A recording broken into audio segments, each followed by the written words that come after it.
Hey everyone, and welcome to another Factorio mod spotlight. I'm Exterminator, and thank you for joining me today. And in this spotlight, we are covering the solar productivity mod. I thought this one was pretty cool. It adds kind of some more late game research you can do, and just generally, I find the concept to be pretty neat. Something that I think actually would be really nice to be added to vanilla. I don't know, maybe in the expansion or something, we'll get that. But as the name would indicate, it adds a bunch of technologies, not quite infinite. I think there's like 50 of them, but it does get pretty expensive. Additional technologies that basically increase the output of your solar panels and accumulators. Now, there are a bunch of mods that add just higher levels of these two things, but I really like the idea of just making the vanilla ones better, because to me that kind of makes sense, like in real life, as technology advances and stuff, we can make solar panels maybe a little more efficient, cheaper, more affordable, etc. And I feel like playing that in game is pretty neat. So this is just the base of what they are. This is just vanilla 60 kilowatt output, and then accumulators 5 megajoules here. And then you get these researches. So if we go to solar here, and I'm in the map editor, by the way, just because it allows us to instant research. I did try using creative mode, and it messed it up. It just made the solar panels permanently at their max level, which is not quite what I wanted for this. But we go to this research, and it starts off with 250 red and green, and it gives efficiency of solar panels and accumulators plus 40%, right? So if we go ahead and research that, we can go ahead and hop back over here to do this. So if we do that, and then do a couple more, and then this one, so these, I think we would have to replace these here to see I think we actually have to go back in the game, my bad. I think it won't let us do this in the editor.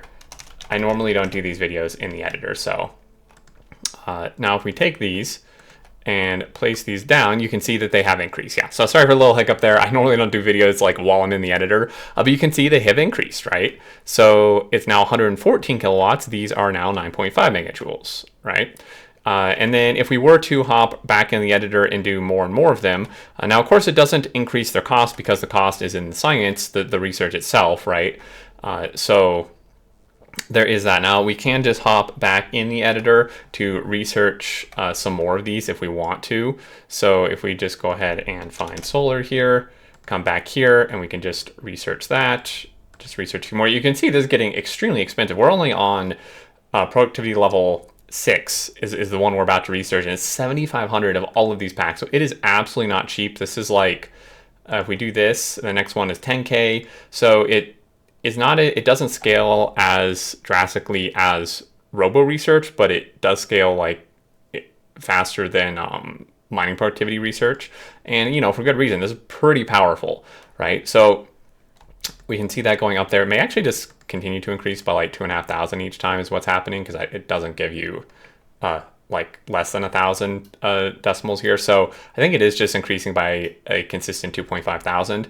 But yeah, that would make sense, because it went from 17 to 20 and so on. But you can see that if we do that, so we researched quite a few of them, right? And at this point, these are now outputting 177 kilowatts. This is 14.8 megajoules. And with it fully maxed out at 50 researches, what I test in creative mode, it was 577 kilowatts, I want to say, per panel. I don't remember the accumulators, but it would be kind of just scaled up from this. So probably around, I don't know, maybe a little less than 100, or maybe 70 or 80, but either way, it would scale properly, I think, so the ratio would maintain the same. But yeah, it's incredibly expensive. But this is already 2.5 times better almost than what the normal solar panels are. So if you want some more stuff to research, this is definitely a great mod to check out. There is only one setting here, and it is the update interval. So equally distribute the tasks of updating all solar panels and accumulators across all services onto the update interval. Min is 1 second, max is 360. So it's currently 5 seconds. So this is just how often it actually updates all of your stuff. So You know, kind of helps like spread it out and stuff. 5 is the default though, and that's the only setting. So yeah, definitely check it out if you're interested. I really like this. I think more in-game researches like that would be cool, and to me it just kind of makes sense. As always, there's a link in the description to the mod portal page where you can check this out. And if you have any questions or anything, leave them down below. And there's also, of course, more info on the mod portal page. But until next time, I look forward to seeing you all, and do take care.